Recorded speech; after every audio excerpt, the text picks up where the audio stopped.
Ça y est, on vient enfin de repasser le cercle polaire. On a eu certains petits problèmes de démarrage avec le fourgon. Hier, le soleil se levait à 8h06, donc se couchait à 15h16. Ça fait plus d'une semaine qu'on met les mêmes habits et commence à sentir un petit peu donc...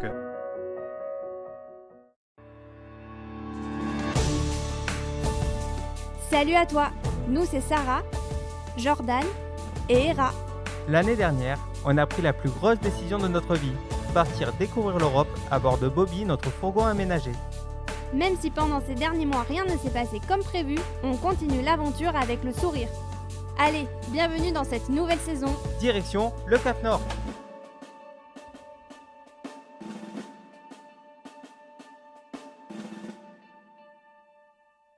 Dis bonne nuit.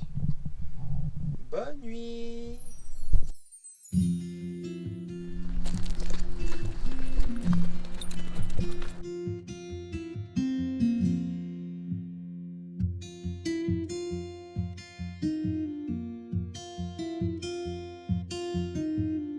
Et voilà, on a passé une bonne nuit. C'était assez reposant, il n'y avait pas trop de bruit.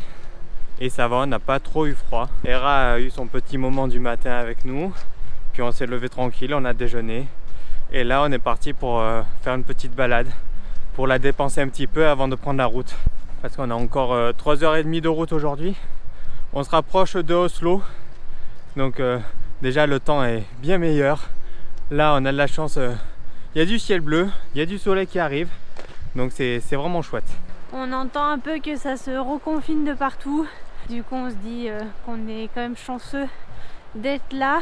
Mais aussi, on se dit que voilà, il va falloir rentrer à un moment donné. Et on ne sait pas trop comment ça va se passer parce que, bon, normalement, il n'y a pas de problème parce qu'on peut rentrer chez nous, on peut rentrer en France. Mais il va falloir faire des transits et ça veut dire traverser des pays sans les visiter. Bon ça c'est pas très grave, mais c'est surtout traverser les pays au plus vite, donc ça veut dire faire beaucoup de routes.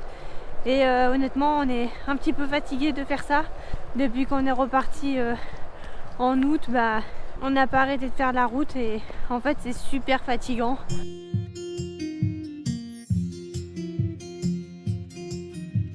Alors en ce qui concerne les news, comme l'a dit Sarah, la plupart des pays se remettent à confiner. Pour l'instant, on peut toujours se rendre au Danemark en venant de Norvège sans faire de quarantaine ou quoi que ce soit.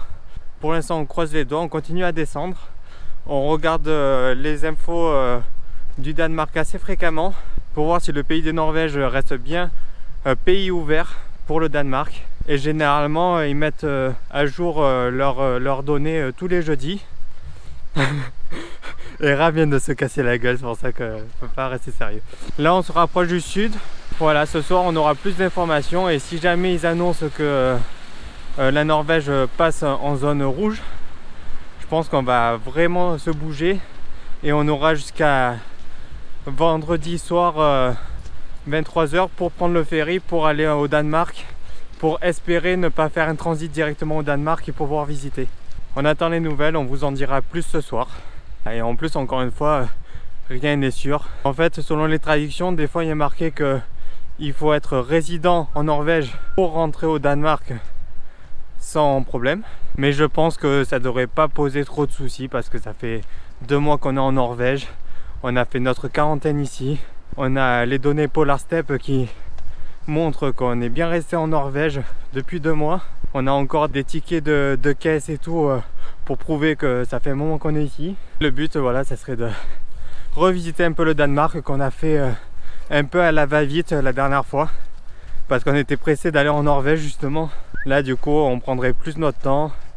On pourrait aller revoir la sœur de Sarah à Copenhague, passer quelques jours avec et profiter un peu parce que de toute façon en France c'est le confinement, donc on est toujours mieux en Norvège ou au Danemark pas confiné à pouvoir balader, même s'il fait un peu froid, qu'en France. De toute façon, comme l'a dit Sarah, il va falloir qu'on rentre parce que tous les pays vont fermer et vont confiner.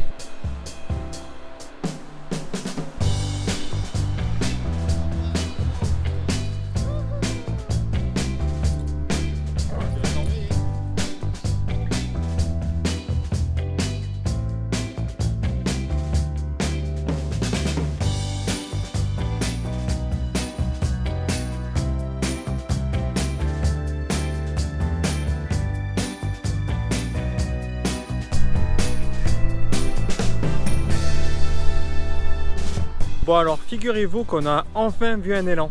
Bon c'est un faux, mais il est assez impressionnant quand même. Bon, c'est pas vrai, en fait on a vu 2 élans sur la route quand on était en haut. Un qui broutait de l'herbe à 50 mètres de la route et un autre qui longeait la barrière de sécurité sur la route aussi. Et là, on y va.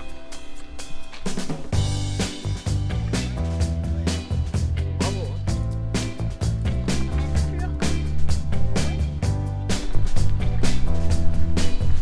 Alors ça y est, on vient d'arriver sur le spot et je pense que c'est l'un des plus beaux spots qu'on ait fait ici. Peut-être même le plus beau spot qu'on a fait ici. On est arrivé dans une forêt de sapins et après juste en face il y a un accès pour aller au lac et avec des pelouses super bien entretenues, des bancs, des toilettes, enfin vraiment chouette, au top. Bon là on arrive, il fait quasiment nuit, on va assister à la fin du coucher de soleil là et puis voilà, ça va être chouette.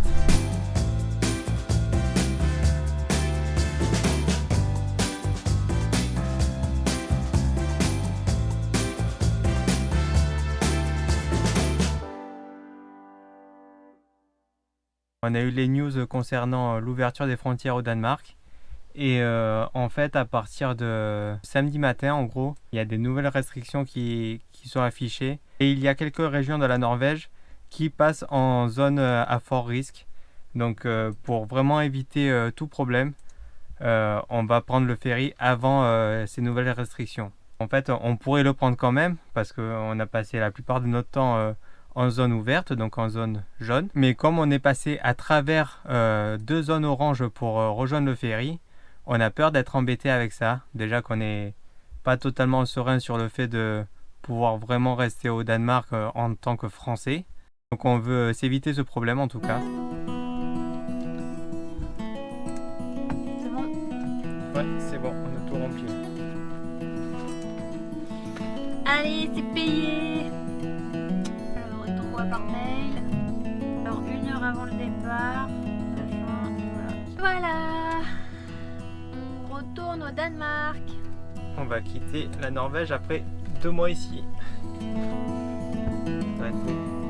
Voilà, ça y est, on a réservé nos billets. Donc demain à 17h30, on prendra le ferry pour le Danemark. On espère que ça va bien se passer. Alors ça y est. Le jour J est arrivé, on va prendre aujourd'hui le ferry pour aller au Danemark et on va voir ce que ça va donner. Pour l'instant on n'y pense pas trop, à vrai dire là tout hier soir on a pensé à peut-être de futurs projets pour la suite, mais bon ça on vous en parlera bien plus tard si ça peut se réaliser. C'est que des projets pour le moment, donc on a passé pas mal de temps à chercher hier soir et voilà, on s'est couché super tard, on s'est couché à quasiment 1 h du matin, tellement on était excité par ce projet. On verra bien, on va continuer à se renseigner pour voir si c'est réalisable. Sinon, voilà, il fait beau ce matin. Le cadre est toujours super beau. On est dans la petite forêt là au bord du lac. C'est vraiment un spot sympa. L'un des meilleurs qu'on ait fait en Norvège en fait. Dommage qu'on le fasse le dernier jour quoi. Mais bon, c'est comme ça. On a envie aussi d'aller au Danemark et de pouvoir revisiter un peu de Danemark. Comme on l'a dit hier, on l'a pas beaucoup visité la dernière fois. On était pressé de venir en Norvège. On est resté qu'1 semaine dans le pays. Là, on a peut-être l'occasion de rester 2-3 semaines, donc ça serait vraiment chouette. Parce qu'il y a plein de choses à voir et c'est super joli. Et on s'est senti bien dans ce pays-là, donc je pense que ça peut être pas mal. On verra si on peut rester, on croise les doigts.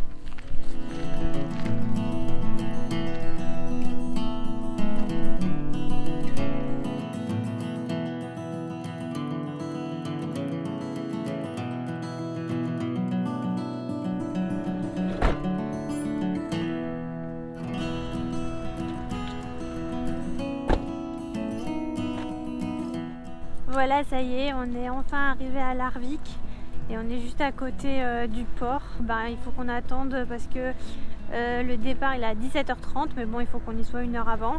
Donc voilà, là on va attendre une demi-heure, le temps de pouvoir passer la douane. Et on va croiser les doigts, on verra comment ça se passe.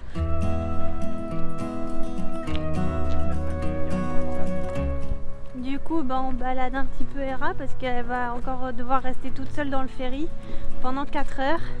Elle l'a déjà fait, ça s'était bien passé, donc on espère que ça va bien se passer aussi cette fois. On lui a déjà fait le lit, puisque cette fois-ci elle sera autorisée à rester sur le lit, donc je pense qu'il n'y aura pas de problème. Elle aime bien être là-haut, donc elle aura ses jouets avec elle, et puis voilà.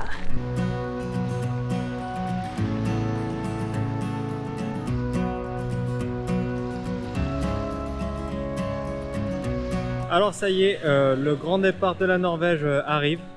Je pense que dans 1 heure, 1 heure et demie, on embarquera sur le ferry pour retourner au Danemark. Après plus de 2 mois en Norvège. Et 2 mois, ça commence à faire. Ouais.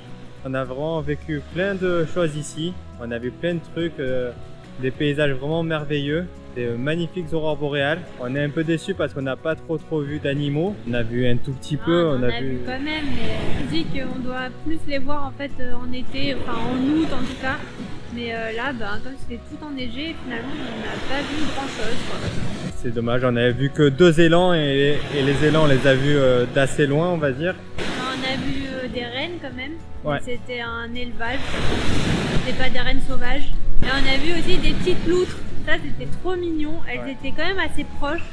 Et on était en train de balader en fait, et d'un coup on a vu des têtes sortir des cailloux. Et elles étaient vraiment toutes petites, et je sais pas, il y en avait une dizaine quoi, qui couraient partout, et franchement c'était trop mignon. On a vu aussi des orques. Ouais. Ça aussi c'était incroyable, on était dans les Lofoten.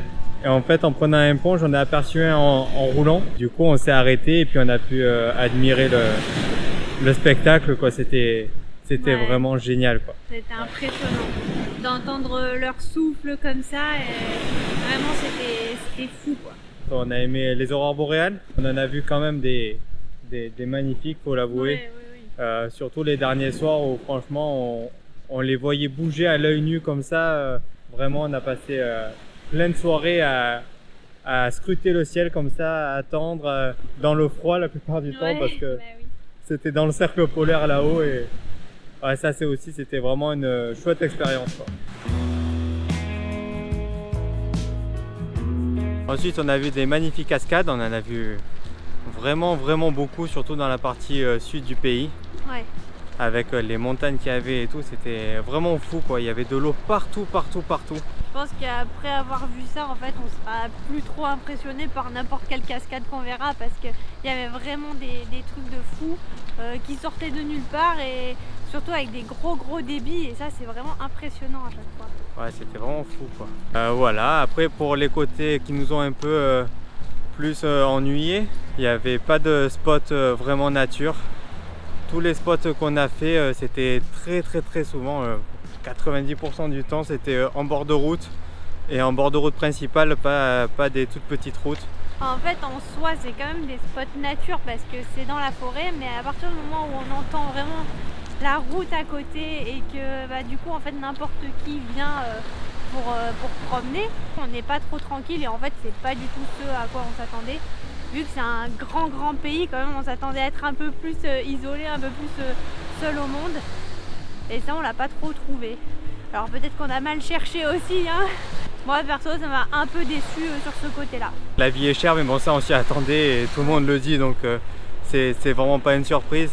Après c'est pas forcément un côté négatif, mais voilà, il faut le savoir, le climat ici, en tout cas en cette période, en hiver, c'est vraiment une chose à laquelle on n'est pas habitué. Comme je dis, c'est pas forcément quelque chose de négatif. Je pense que c'est quand même une grosse expérience, une grosse aventure à vivre. On est content parce qu'on l'a fait, on sait pas si on le refera quoi. Ouais, il faut avouer que faire le Cap Nord fin octobre, c'est pas la bonne période quoi. C'est pas tant les températures, parce qu'en soi on a connu des températures plus basses que ça, mais le fait en plus qu'il n'y a pas de soleil et que les routes elles sont en très mauvais état, ça rend le truc un peu plus dangereux en fait. C'est un peu ça qui à la fin nous a lassés, parce que on était quand même pas très serein sur la route. Pourtant, comme on l'a dit, on a des très bons pneus pour avoir fait les Alpes autrichiennes, italiennes en janvier dernier. On n'a pas eu à subir ça sur la route, c'était bien mieux déneigé et les routes étaient en très bon état là-bas. Ouais. Donc voilà, ici on s'attendait, comme c'est un pays qui est quand même assez souvent sous la neige, on s'attendait à ce que ce soit un peu mieux entretenu que ça. Ouais, c'est clair. Et après pour revenir sur des côtés positifs aussi, on a fait beaucoup de randonnées et des très belles randonnées. Bon, encore une fois, ça grimpe pas mal. Franchement, on va pas vous mentir, sur certaines, on a un peu souffert parce que vraiment, des fois, on s'est tapé 600 ou 700 mètres de dénivelé en seulement 2 km. Et franchement, ça fait mal. Ça fait mal, quoi. Mais sinon, les paysages, encore une fois, étaient vraiment super et je pense qu'on a vraiment kiffé ce côté-là aussi. Ouais, vraiment, c'est à voir. Les paysages sont vraiment magnifiques ici. C'est quelque chose que je pense qu'on a vu nulle part ailleurs en Europe en tout cas. Donc ouais, c'est vraiment à voir, c'est sûr. Donc voilà, là on a vu que notre ferry était arrivé. Donc c'est pour ça qu'on se trouve sur le parking. Là on est en train de revenir sur le parking. Et on va remonter dans Bobby, on va passer la douane et on va attendre de pouvoir rentrer dans le ferry. Bah voilà, ça y est, c'est passé. Il s'est passé même pas 5 minutes. Voilà, on est passé, on a montré les passeports et en fait même pas regardé. Parce que en fait on s'était enregistré avec la plaque d'immatriculation déjà quand on prend les billets en ligne. Donc en fait ils connaissent déjà tout et voilà, il nous a donné les tickets. Ça à mettre parce que Hera va rester dans la voiture. Je sais même pas si vous voyez quelque chose parce qu'on y voit un peu rien, il fait nuit. Et voilà, et maintenant bah, on va attendre le ferry et bien sûr il va falloir porter les masques pendant toute la traversée. Voilà, bon bah ça c'est passé déjà et puis bah, on verra comment ça se passe quand on arrive au Danemark.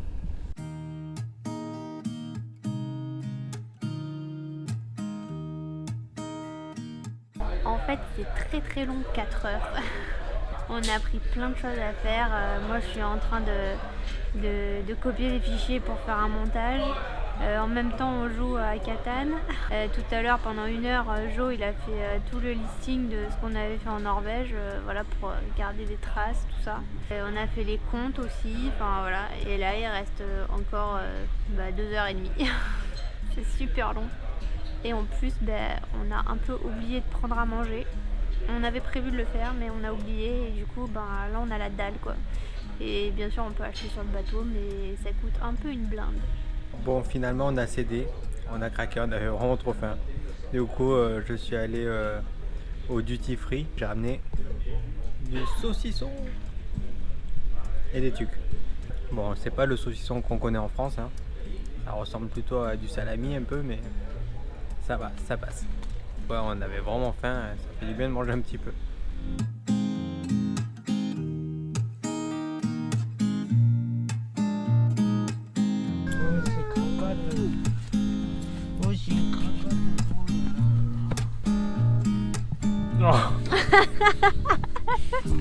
Bon bah ça y est, on est retourné dans le van. Hera était bien sur le lit et elle est venue direct nous faire la fête quand on est arrivé. Voilà, comme d'habitude, elle fait vraiment la fête à fond, comme si elle ne nous avait pas vus depuis 2 semaines. Donc voilà, ça fait plaisir. Et elle va bien, hein, pas de problème. On va débarquer dans 10 minutes, je pense. Et voilà, on croise les doigts. Là.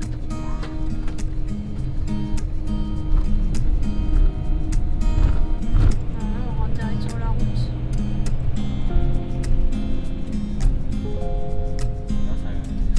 Wouhou! Je pense que c'est bon! Tu crois? Oui!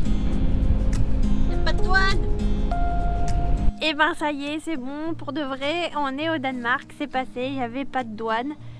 Comme à l'aller quand on est rentré en Norvège. Donc voilà, là on est trop content, on est soulagé. Et là on a retrouvé le petit spot où on était juste avant de partir en Norvège. On est en plein milieu de la forêt, c'est trop cool.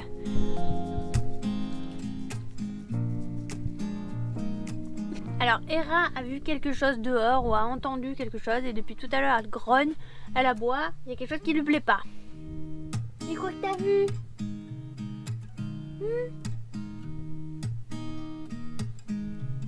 Et on est de nouveau ici. Apéro!